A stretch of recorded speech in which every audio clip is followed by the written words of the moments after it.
Hello, welcome to Indians academy.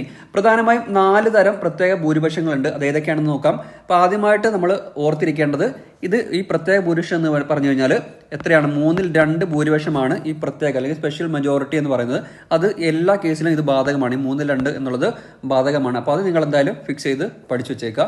ഇനി എന്താണ് article 249 പ്രകാരമുള്ള പ്രത്യേക ഭൂരിപക്ഷം എന്തിനാണെന്ന് ചോദിച്ചു കഴിഞ്ഞാൽ രാജ്യസഭയിൽ മാത്രം ഉപയോഗിക്കുന്ന ഒന്നാണിത്. പിന്നെന്താണ് സംസ്ഥാന ലിസ്റ്റിലെ വിഷയങ്ങളിൽ നിയമനിർമ്മാണം നടത്താൻ പാർലമെന്റ് അധികാരം നൽകുന്ന പ്രമേയങ്ങൾ പാസ്സാക്കാനായിട്ടാണ് ഇത് നമ്മൾ ഉപയോഗിക്കുന്നത്. ഇതിന് എത്രയാണ്? 3/2 ഭൂരിപക്ഷം ആവശ്യമാണ്, നമ്മൾ നേരത്തെ പറഞ്ഞ പോലെ തന്നെ.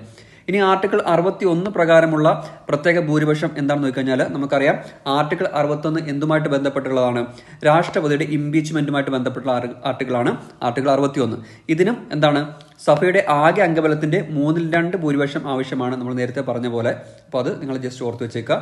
ഇനി മൂന്നാമത്തെ പ്രത്യേക ഭൂരിപക്ഷം എങ്ങനെയാണെന്ന് വെച്ച് കഴിഞ്ഞാൽ ആർട്ടിക്കിൾ 368 പ്രകാരമുള്ള പ്രത്യേക ഭൂരിപക്ഷം. നമുക്കറിയാം ആർട്ടിക്കിൾ 368 എന്തുമായിട്ട് ബന്ധപ്പെട്ടുള്ളതാണ്? ഭരണഘടന ഭേദഗതിയുമായിട്ട് ബന്ധപ്പെട്ട് ഉള്ളതാണ്. അപ്പോൾ അതിനും എന്താണ് 3/2 അംഗങ്ങളുടെ ഭൂരിപക്ഷം ആവശ്യമാണ്. പിന്നെ എന്താണ് വേണ്ടത്?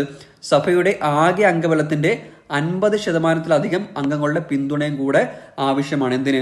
ഈ ഭരണഘടന ഭേദഗതി ബില്ലുകൾ പാസ്സാക്കാനായിട്ട്. അപ്പോൾ അത് നിങ്ങൾ ഓർത്ത് വെച്ചേക്കുക, ഈ ഒരു പോയിന്റ് ഓർത്ത് വെച്ചേക്കാം. ഇനി ആർട്ടിക്കിൾ 368 എന്താണ് നമ്മൾ നേരത്തെ മുകളിൽ പറഞ്ഞ പോലെ തന്നെ ആർട്ടിക്കിൾ 368 പ്രകാരമുള്ള പ്രത്യേക ഭൂരിപക്ഷത്തിന് പുറമെ കുറഞ്ഞത് 50% സംസ്ഥാനങ്ങളുടെ നിയമസഭകൾ സാധാരണ ഭൂരിപക്ഷം, ഈ ഒരു പോയിന്റ് ഓർത്തിരിക്കുക, സാധാരണ ഭൂരിപക്ഷത്തോടെ അംഗീകാരം നൽകണം. എന്തിന്?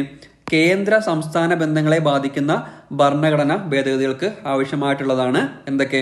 ആർട്ടിക്കിൾ 368 പ്രകാരമുള്ള പ്രത്യേക ഭൂരിപക്ഷം വേണം. പിന്നെന്താണ്? കുറഞ്ഞത് 50 സംസ്ഥാനങ്ങളുടെ നിയമസഭകൾ സാധാരണ ഭൂരിപക്ഷത്തോടെ, സിമ്പിൾ മെജോറിറ്റിയോടെ അംഗീകാരം നൽകുകയും വേണം. അപ്പോൾ ഈ 4 നിങ്ങൾ ജസ്റ്റ് ഓർത്ത് വെച്ചേക്കുക, പഠിച്ചു വെച്ചേക്കുക. വീഡിയോ ഇഷ്ടപ്പെട്ടാൽ നിങ്ങൾ ലൈക്ക് ചെയ്യുക, ഷെയർ ചെയ്യുക, മറ്റുള്ളവരിലേക്ക് എത്തിക്കുക. കൂടുതൽ വീഡിയോസ് ഇതിനായിട്ട് കിട്ടാനായിട്ട് നിങ്ങൾ ഈ ചാനൽ സബ്സ്ക്രൈബ് ചെയ്യുക. താങ്ക്